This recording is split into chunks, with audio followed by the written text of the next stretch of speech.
We'll start off with the news about Lewis Monsma, obviously having his operation. It's going to need a lot of support, isn't he, over the next year? Yeah, we're all bitterly disappointed for Lewis because, you know, he's such a talented boy. He's the ultimate pro. He loves football, and to come back from his previous injury when he worked so hard, me myself coming in and meeting him in July and watching his work ethic, his conduct, his professionalism was phenomenal. Effort from him to get back, and I thought in the 3 games that he played when he came back, it was no coincidence.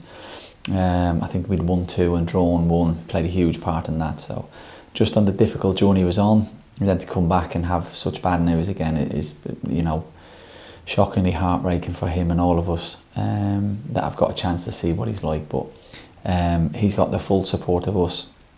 We think the world of him. We'll do everything we can to make sure he gets that love and support and help to get back to where he was. And is it the same knee that he did last time, or is it the one from earlier? No, it's the same knee, yeah.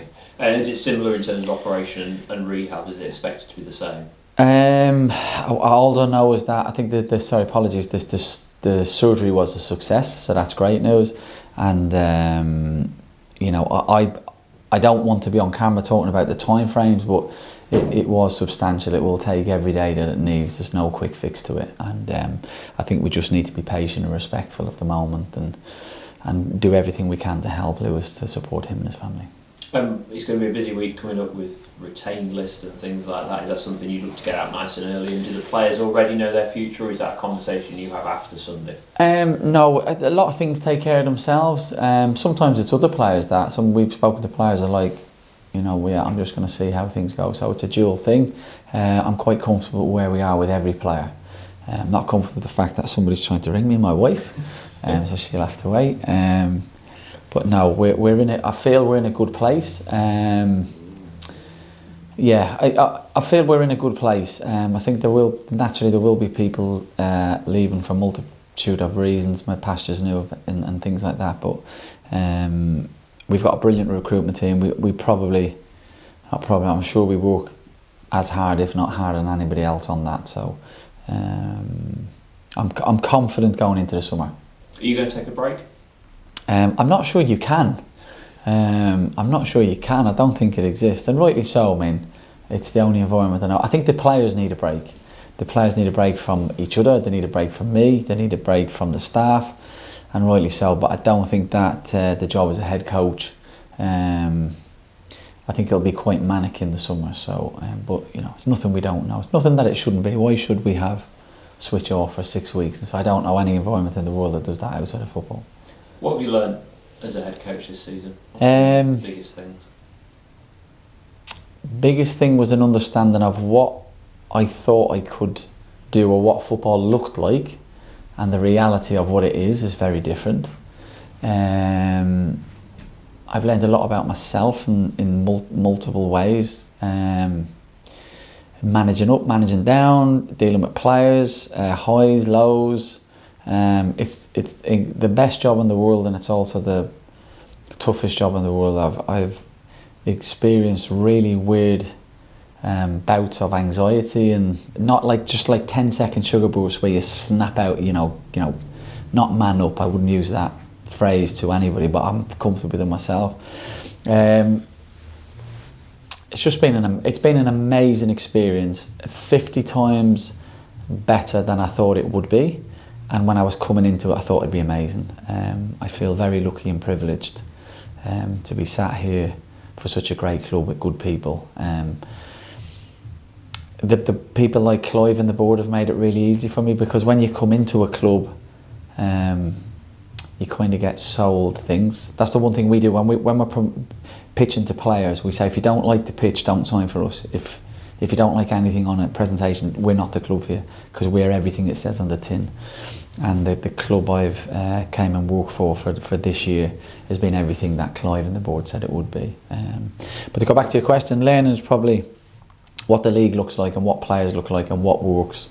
And we all want to play utopian fancy football, but it's quite a difficult thing to do. But it's been a great experience. Lots of highs, plenty of lows, plenty of disappointments. But for me, outside of bad health or trauma, any experience is a good experience. I don't want to take this question the wrong way because you've probably not had this at a stage this season, but are you relieved to get through and still have your job when you see the amount of new coaches and new managers that in their first year can find it really difficult? Yeah, 100%. Anybody who says, I believe, who says they're not bothered about losing the job, I think they're telling you lies. It's something that's really pushed me every game. I can't explain to you how nervous I am before every game. The pressure's huge, but I love it. It's really exciting. It pushes you to it makes you comfortable being in uncomfortable situations, and I really embrace that. But yeah, that was always a massive worry, and it's a constant that drives me every day, of not just wanting to be the best that I want to be or think I can be, but knowing that you're only ever a few games away from getting sacked. I think we've got a brilliant board and they don't work like that, but football tells you that that's what happens. And I think in the EFL, the 72 clubs, I think over 50% has changed hands. So it's a very fragile, volatile environment. So to answer your question, yeah, I do worry about stuff like that all the time. And if people don't, I don't know, you must have ice running through your veins. And does it feel like it did as a player that the more games you get under your belt, the more you learn about the environment, about football, about being a coach, about being a manager, like you would have done as a player becoming a first team player? I definitely feel, to answer your question, certainly from a coach's perspective, 100%. I'm a million miles today from where I was on the first day I walked in. I feel like I've earned the right to be here and start again next year.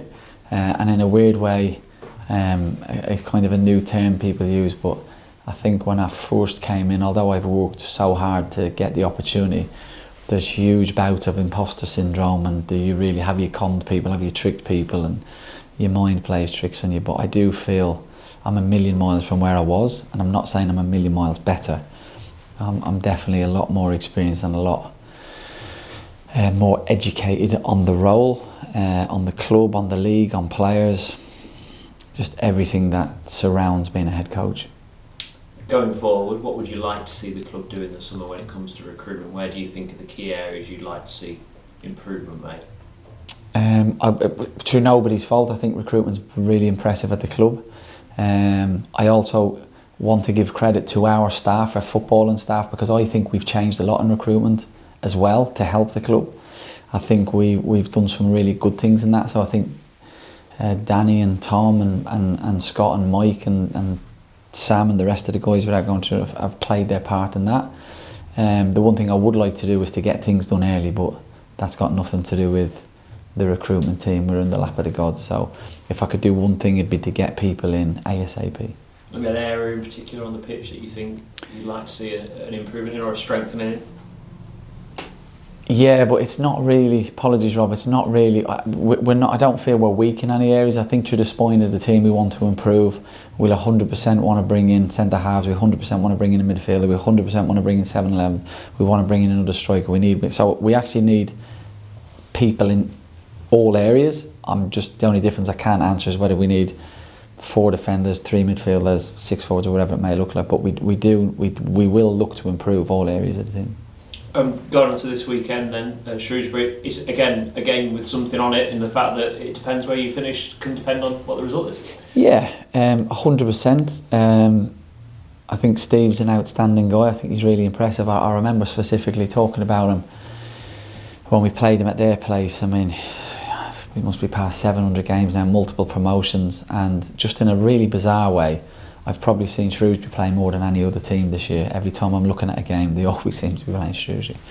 You know, his passion, his drive, his enthusiasm on the side, it's his first day in the job, and to be able to do that week in, week out when you've worked for so long at such a high level is a huge testament to himself. So I know when Shrewsbury come on Sunday, you know, they'll be at it right from the off. I think they start games really well. They're really aggressive in how they play.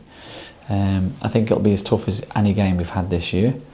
But you'll have 2 managers who'll be trying their best to win 3 points. It won't be an end of season, let's get it out of the way. We'll be doing everything we can to win the game.